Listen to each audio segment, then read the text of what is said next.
আমার দামি বাড়ি নাই, দামি গাড়ি নাই, দামি বিছানা নাই, ওই দামি বিছানার থেকে টেনে টেনে নামাইয়া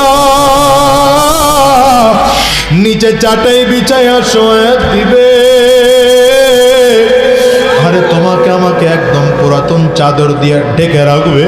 সন্তান এসে চিৎকার করে আব্বা আব্বা বলে ডাকবে, ডাকের সাড়া দিতে পারবো না। পর্দার আড়ালের মা,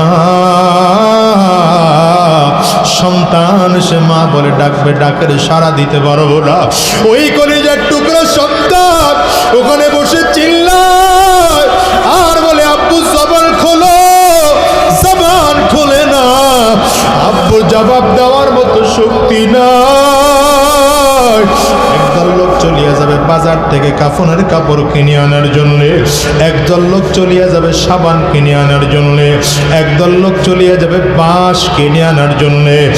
বাজার থেকে বাঁশ কাটিয়া আরে কাঁচা বাঁশগুলো দিয়া কবরের মধ্যে সুন্দর করে কবর খনন করিয়া তোমাকে আমাকে বাগানের কিনারা নিয়ে গোসল করায় 3টা কাপড় দিয়া প্যাকেট করবে।